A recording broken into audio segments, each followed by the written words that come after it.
In the north, they thought they knew all there was to know of war. Until the War of the Rift. While the Southern King hid, warm in his keep, the Darkwings cut their bloody trail from frozen north to winter's edge. Alone, the Warden and his small garrison turned their whiskers to the icy wind. At the end of hope, in a last barrage, they wiped Batkind from the land and memory. With no sign of the Darkwings' return, in time, few believed them little more than a fairy's tale. But at Mount Cauldron, time had been all they needed. An old enemy claws free of their icy tomb and hungers for vengeance. But not all is lost. King Rattus brings north a cause for hope. A bastard prince, placed in the paws of the Warden of the Wastes to raise as his own. A secret of blood never to be told. Now, fate calls for a hero in a murderous screech, and one young rat will answer.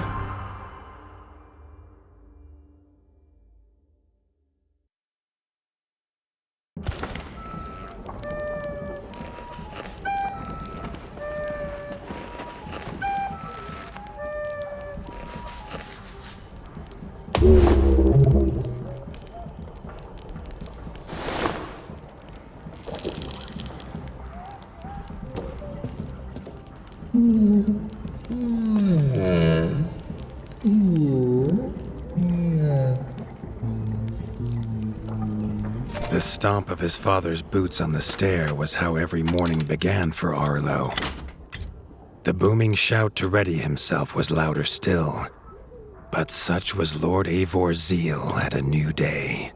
Dawn was breaking over winter's edge, and Arlo was yet to miss one.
The castle echoed with the horns of the returning hunters, bringing their night's bounty.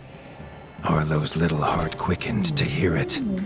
The only thrill to be found inside the high walls was a hunter's tales of what lay beyond them. Arlo tells himself it's a good life here in Winter's Edge. The bustling of contented ratfolk, the crisp mountain air, and without the endless scourge of frogs the southerners suffer. Why should he want for more? Arlo has no memory of his mother, but Hilda's food was a true taste of maternal kindness. With the right ingredients, she would make meals nourishing to body and soul. Tiki's shop was perhaps Arlo's favorite, as the shopkeeper had wares from far and wide. But getting him to part with his curiosities was never easy. There was no time for tales of the hunt today. Lord Eivor was already dividing what was an excellent haul, happy to see his people provided for. Arlo longed only to join the hunt, to see the Ratdom or even the lands beyond. His father called it a fool's wish. Arlo's destiny was unshakable, much like the keep that would become his by birthright.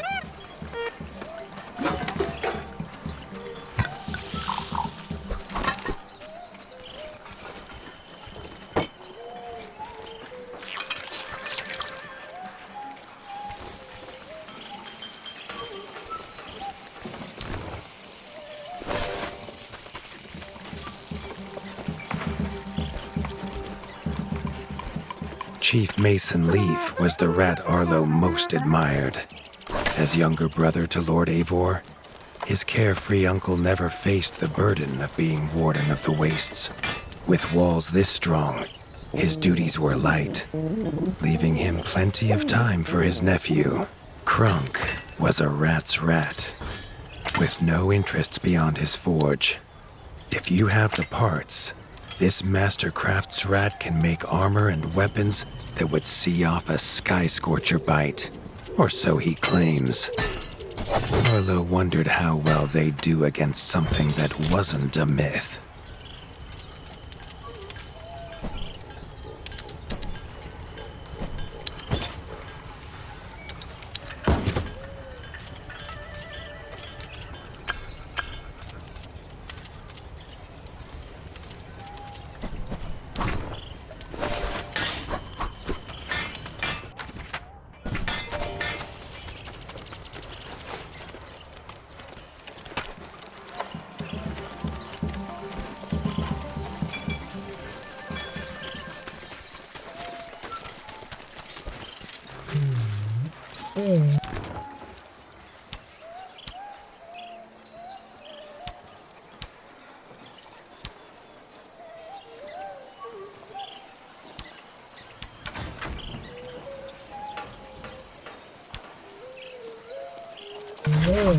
The hunters had brought unwelcome news.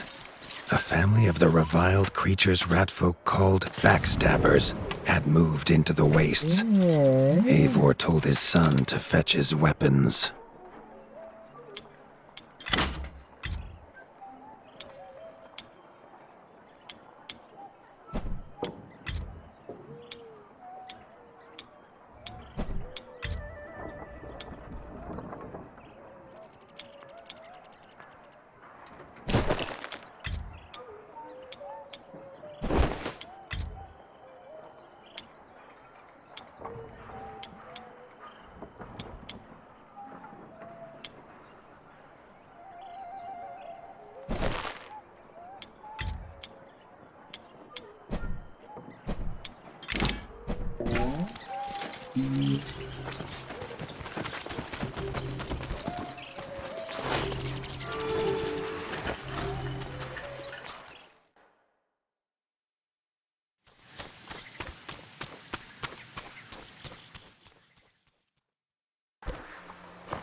His father had no explanation for suddenly taking Arlo on a hunt. It even gave the hunters pause. Arlo had been taught to fight, and better than most. But rarely had he been tested. He was determined to prove himself. The rugged terrain of the outskirts could have taken all day to traverse, but Arlo's trusty grappling hook allowed him to swing between its many crevices.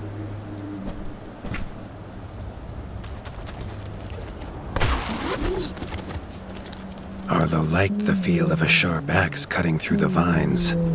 The wilds were part of his home, and nothing in them would frighten him.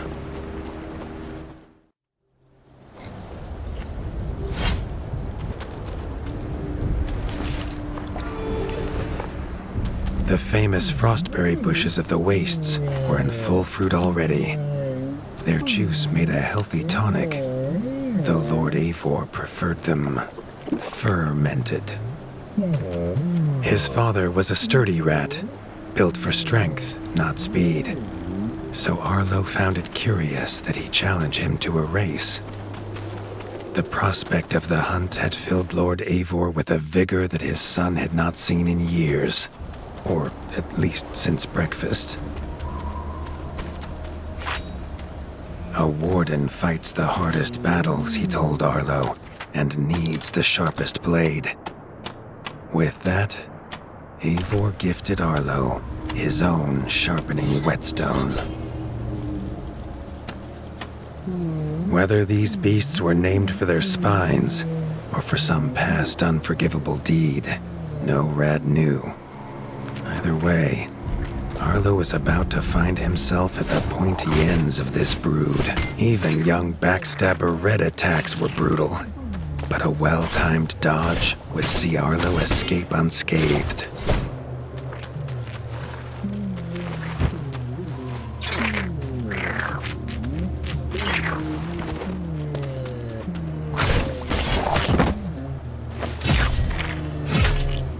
This backstabber lived up to its name with its deadly white attack, but Arlo's shield could block the deadly spikes.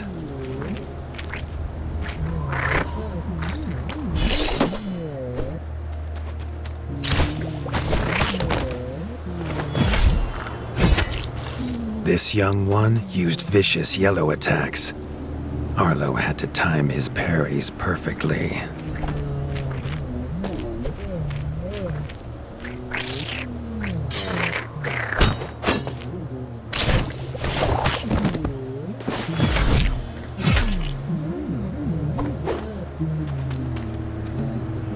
This mother had left her young to fight alone, but the same could not be said of Lord Eivor as he leapt to his son's side.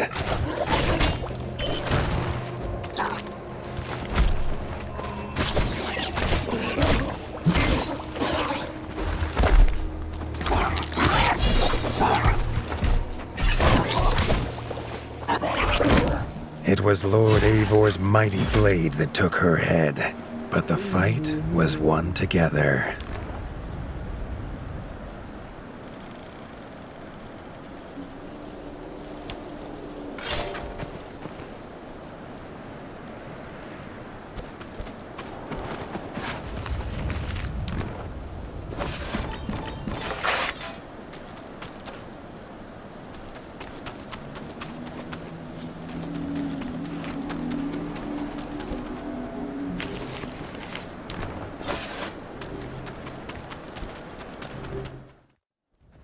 Arlo basked in his father's pride, almost as warm as at the fire inside Winter's Edge.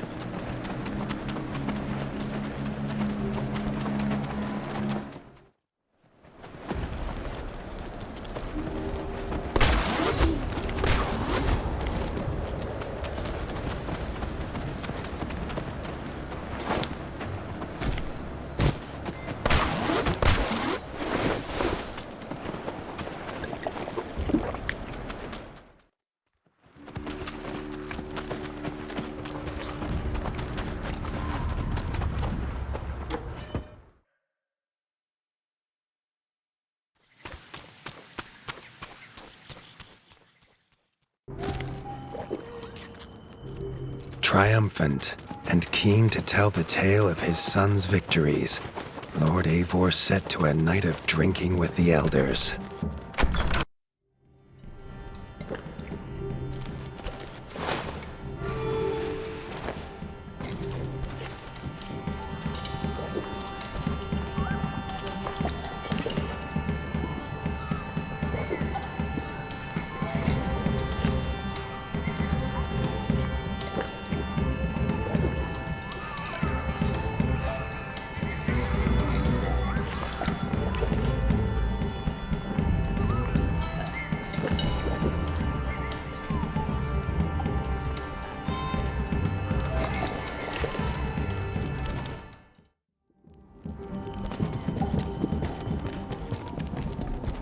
Arlo was reluctant to return to his bed, wondering how long he must wait to hunt again. The booming footsteps that woke him this time were nothing like those of his father.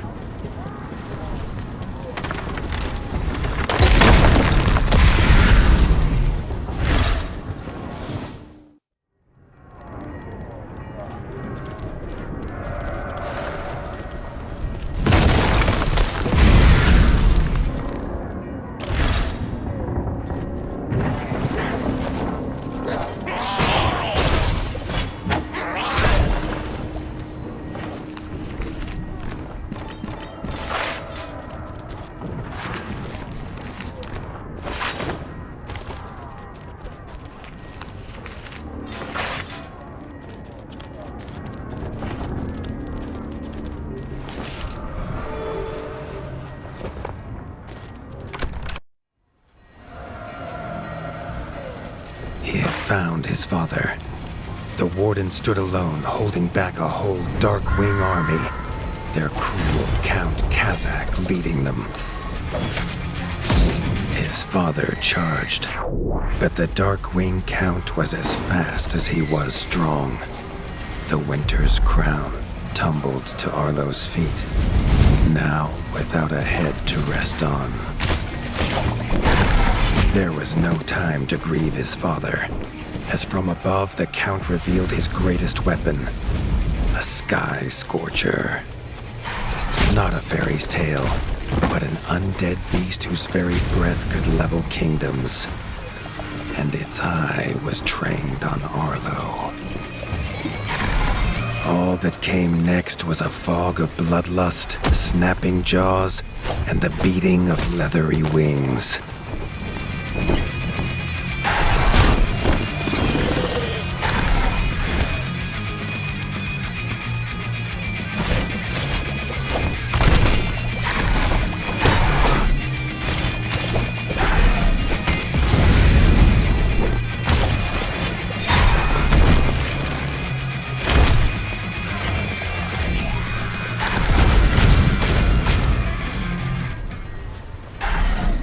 But there could be no victory.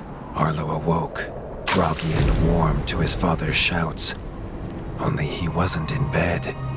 The warmth was from the fire that had engulfed Winter's Edge, and the shouts were his uncle's. The only other survivor of the Darkwing attack, Leaf was bruised and his hind paws barely steady.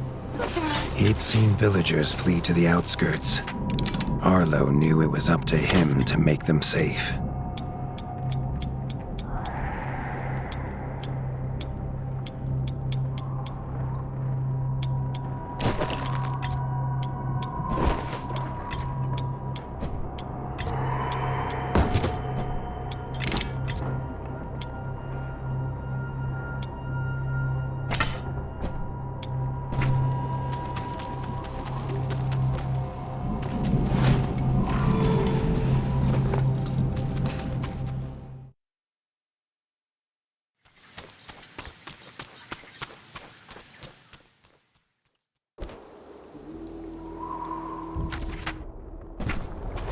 He'd know these anywhere. Krunk's smithy hammer and Hilda's chef's knife. Arlo wondered why they would leave them here.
With the attack at Winter's Edge, no hunters had come to check their traps.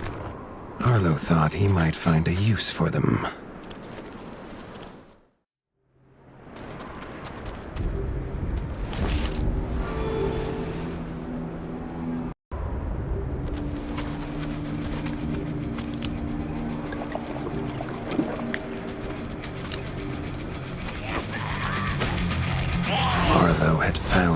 reason his friends had fled. The taunting shrieks revealed that this was Baron Frostovic, son of the Darkwing who took his father, and therefore a perfect target for his revenge.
His foe was beaten, but seeing what had been inflicted on Hilda and Krunk, Arlo's need for vengeance was only growing.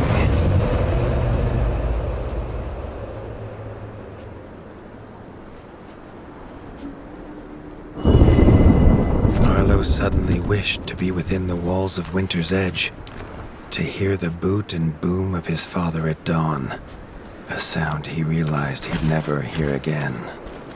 He needed to return to whatever was left and make his plan.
Spent from his journey, Arlo fell into his father's chair, the one thing still standing in the ashy ruin.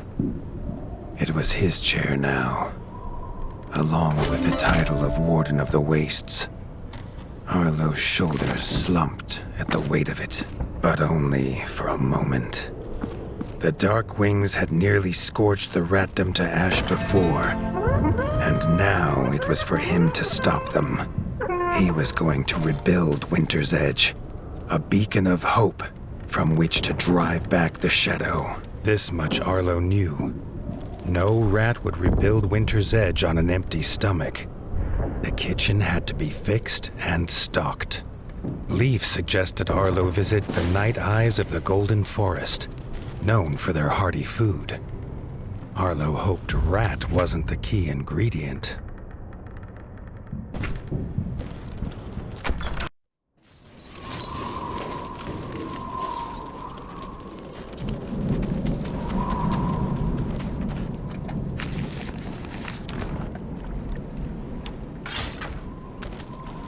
The smoke had attracted help in the unlikely form of a pirate.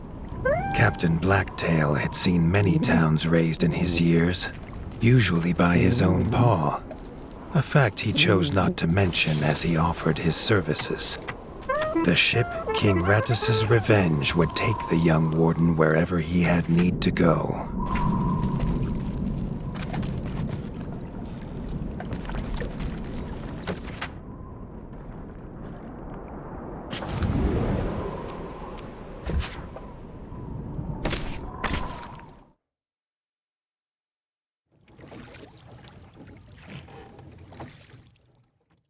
The autumnal gold canopy glimmered in the sunlight, held high by the silver boughs. There was no denying the wonder of the Golden Forest.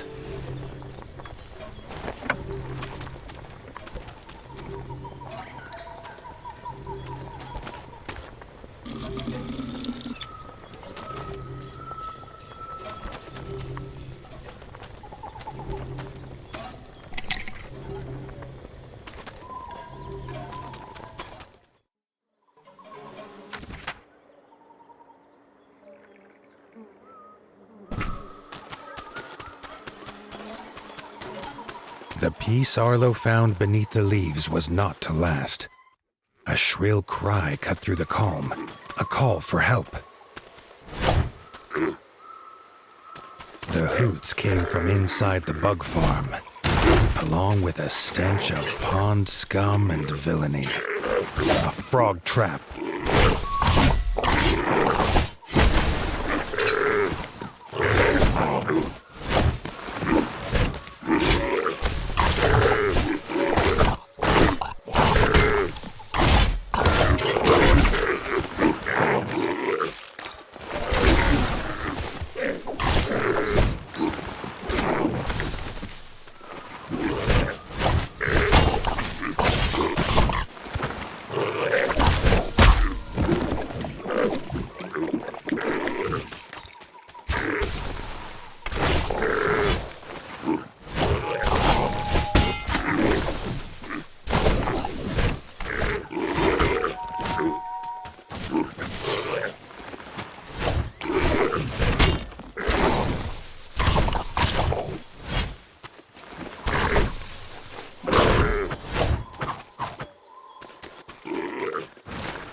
Grateful for her rescue, Erica the Ranger offered to guide Arlo to the hidden village of Nestminster.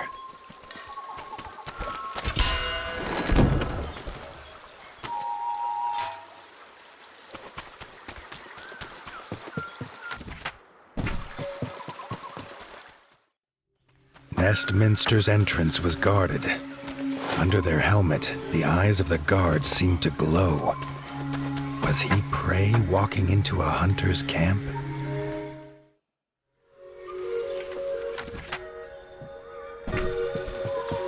Arlo could not help but gasp at the sight. He had never seen a place so ornately crafted. It was nothing like the cold stone of home. The Parliament was deep in session when Erica and Arlo entered. The Night-Eye elders listened, still as statues, to the pleading of a chef whose daughter Frey was missing. Erica threw herself forward, proclaiming she would rescue the chef's daughter and needed no help. Then she was gone, leaving Arlo to face the elders alone. The elders' staring eyes unnerved Arlo, but when they asked him to protect Erica, he did not refuse.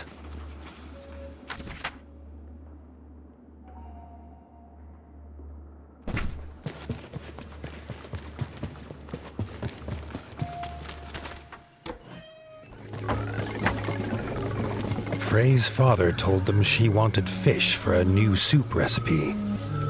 He told her never to go to the dangerous Moonlight Pond, but she was stubborn as she was brave. The chef handed Arlo a few poison antidotes without explanation. Arlo wondered what could go in soup that would have him so scared.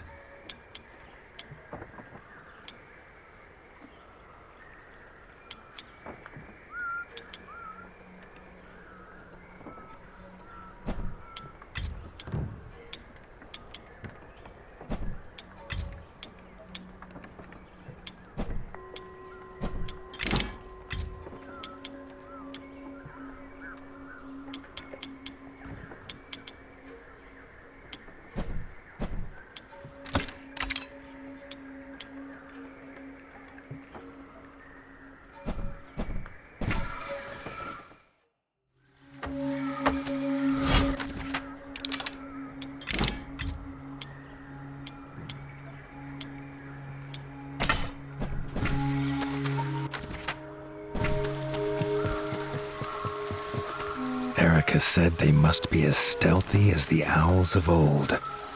She gave him a bow carved from the silver boughs, quiet as a whisper and deadly as a talon.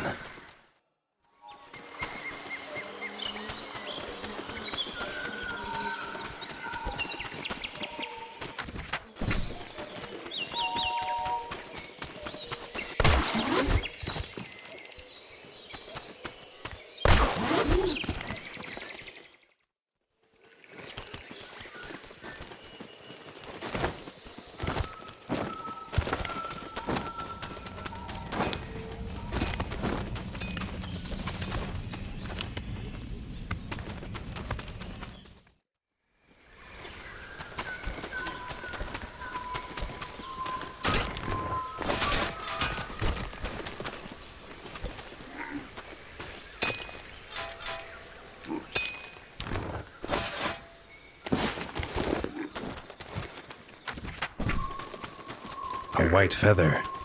Erica knew it was Frey's. They were on the right path.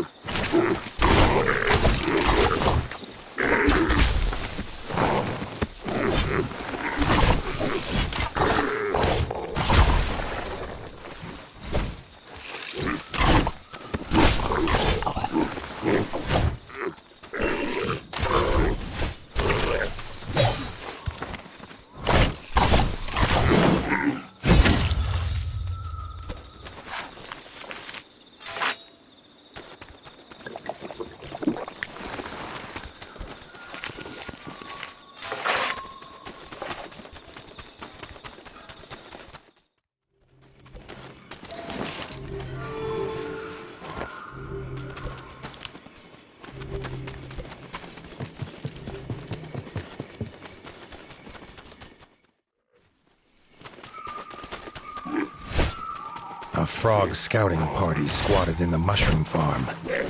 Arlo's arrows would make swift work of them.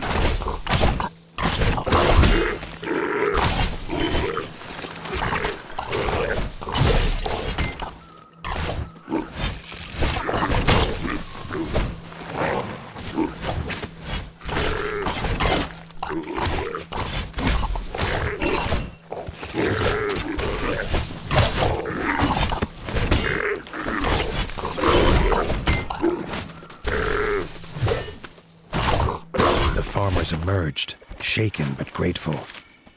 Arlo had never met stripe snouts before.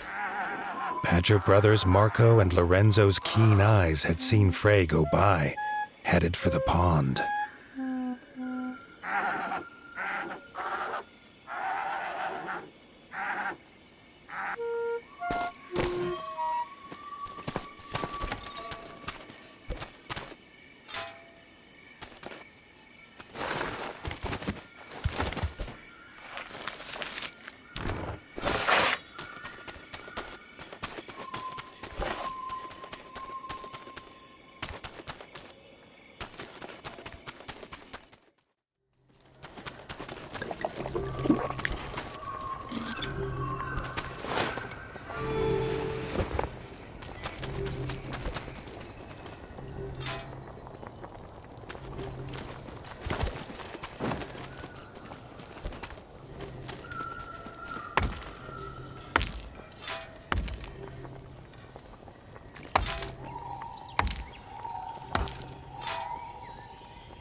At Moonlight Pond, Frey was already preparing to leave. Her hunt, it seemed, was not done. With a hoot about an egg, she was gone.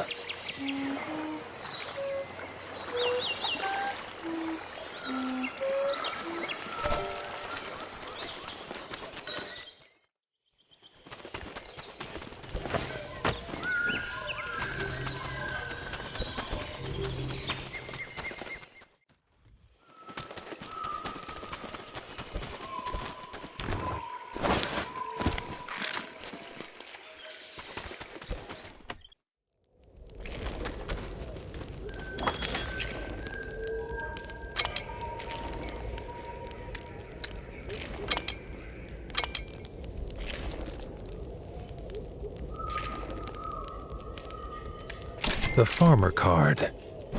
What it lacks in power, it makes up for in its positive qualities.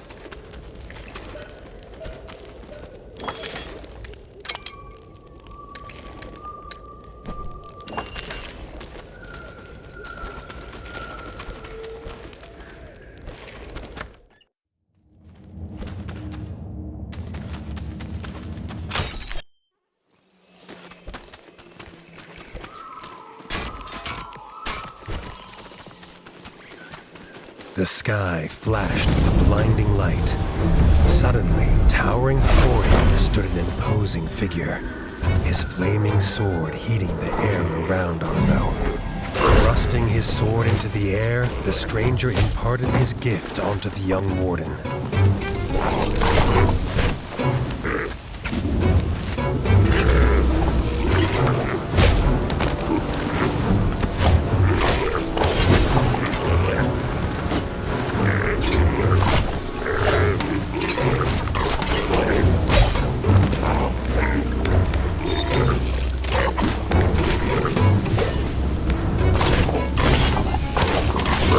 Could feel the stranger's gift pulsing through his body, filling him with a burning desire to avenge his father and rid the North of the Darkwing scum.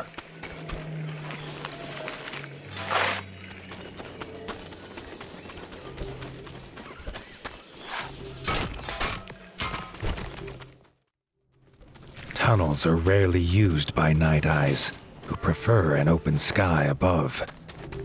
Arlo knew dangerous creatures lurked in such dark places.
Found a whole nest of eggs.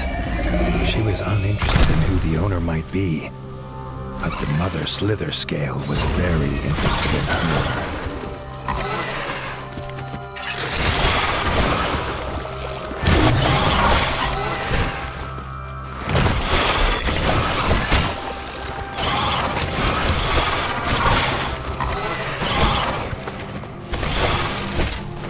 Side by side, Erica and Arlo forced the slither scale from its lair.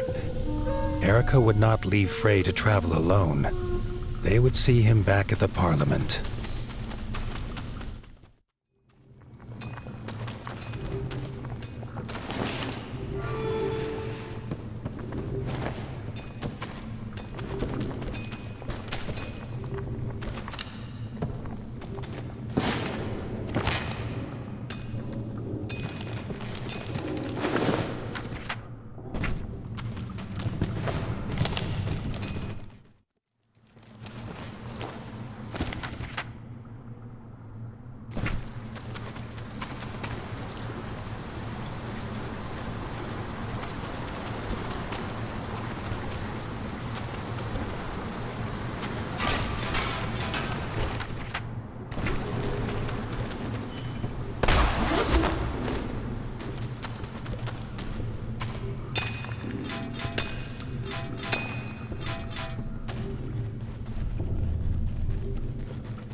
Erica and Frey held wings as they asked Arlo and the elders for their blessing. They wanted to leave and start their own kitchen at Winter's Edge. All agreed. Arlo hoped slither scale eggs would not be on the menu.